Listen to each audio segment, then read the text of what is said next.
Vanshika online classes में आपका स्वागत है दोस्तों। यूपी ट्रिपल एस सी पेट जो पेट का एग्ज़ाम कराया है वो उसमें जो नॉर्मलाइजेशन की प्रक्रिया है वो वाली गुत्थी अभी भी नहीं सुलझ रही है और वो उलझती ही जा रही है, प्रॉब्लम बढ़ती ही जा रही है आपकी।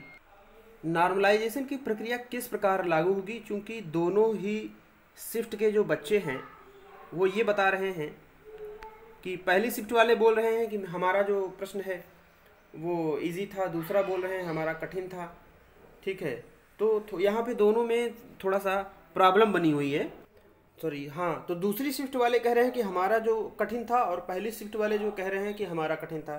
तो सवाल ये उठता है कि किस शिफ्ट का कठिन था, कैसे एडजस्ट होगा, किस शिफ्ट को इसका फ़ायदा होगा, किस शिफ्ट को इसका नुकसान होगा।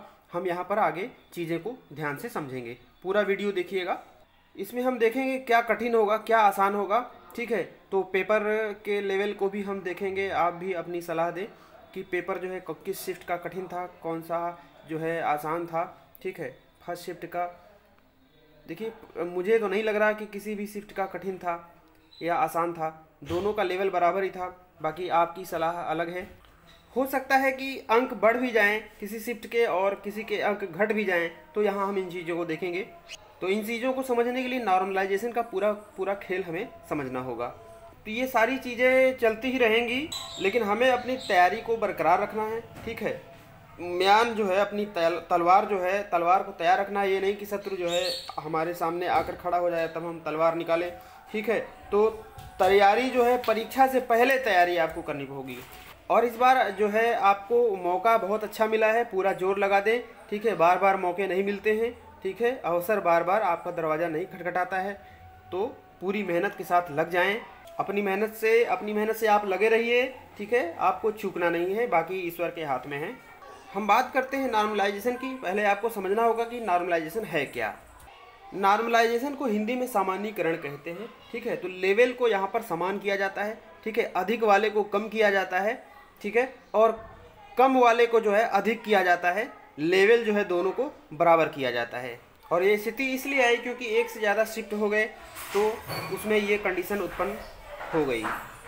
बच्चों का कहना है कि जो है कुछ बच्चे जो है कम मेहनत करते हैं और ज़्यादा अंक पा लेते हैं इस प्रक्रिया में, अलग अलग शिफ्ट होने में, और कुछ बच्चे ज़्यादा मेहनत करते हैं, कम अंक पाते हैं। तो यहाँ पे इसलिए ये सिचुएशन क्रिएट हुई।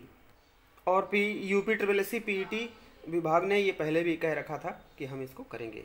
अब इसमें वो सबसे पहले क्या करेंगे कि एक सेंटर के जो है स्टूडेंट को उठा लेंगे। ठीक है, अब वो उन पे डिपेंड करता है कि कहाँ के सेंटर से वो बच्चों को लें। कुछ ही स्टूडेंट लिए जाएंगे या शुरू के जो रोल नंबर्स लिए जाएंगे, ठीक है, उनको लिया जाएगा। शुरू में जो बच्चे हैं उनके रोल नंबर्स को कलेक्ट करके, मान लीजिए किसी रूम से जो है लगभग 10 स्टूडेंट ले लिए गए। ठीक है, तो किसी के 70 मार्क्स हैं, किसी के 60 मार्क्स हैं, किसी के 50 है। ज़रूरी नहीं कि ऐसा ही हो, ये कल्पना है। ठीक है, किसी के 30 मार्क्स हैं। तो यहाँ पे हमने 4 स्टूडेंट को लिया है। आयोग जो है 100 को 150 को ले सकता है, एक रूम के सारे बच्चों को ले सकता है। तो यहाँ पे जैसे टोटल हम फर्स्ट शिफ्ट के निकालेंगे। ठीक है, 130, 180 और 210। ठीक है, इसी तरह वो सेकंड शिफ्ट के ले लेगा, मान लीजिए उसके 65 हैं, किसी के 35 हैं। ठीक है, किसी के 50 हैं, किसी के 40 हैं, तो उसको ऐड कर लेगा। ठीक है, 50, 40, 90 और बाकी ये 60, 30, 90 और 100, 100 आपका 190 ये हो गया। अब फर्स्ट शिफ्ट का जैसे एवरेज निकालेगा तो 4 से डिवाइड करेगा, 4 पंचे 20। ठीक है, और 4 दूना 8, लगभग 52 पॉइंट कुछ आएगा। और इसका निकालेगा तो 4 चौके 16 और 4 सत्ते 28, तो 47 पॉइंट कुछ आएगा। ठीक है, तो संख्या में परिवर्तन हो सकता है, प्रक्रिया जो है काल्पनिक है, ऐसी हो सकती है। अब इसका फिर से जो है हम एवरेज निकाल लेंगे। ठीक है, 52 और 47 का, 52 और प्लस 47 का। ठीक है, ये हो जाएगा आपका। ठीक है, तो लगभग जो है इतना आ जाएगा।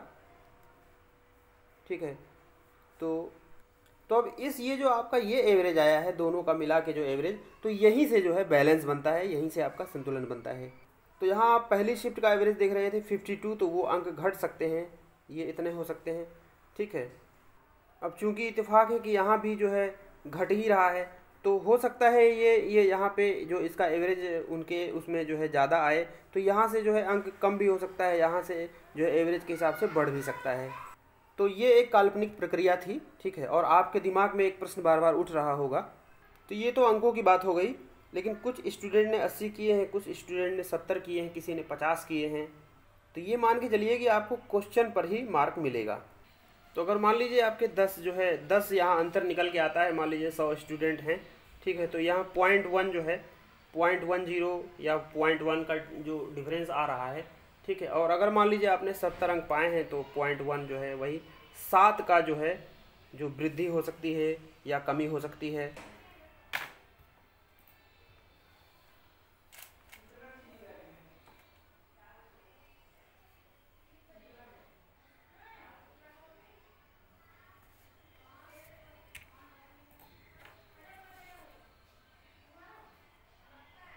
तो अब ये चीज़ आपको समझ में आ गई होगी कि नॉर्मलाइजेशन क्या है।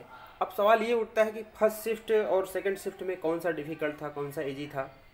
तो हम यहाँ देखते हैं कि पेपर फर्स्ट की बात करें तो पेपर फर्स्ट में ये हमें पता नहीं था कि पहले क्या आ रहा है, ठीक है, क्या आ रहा है।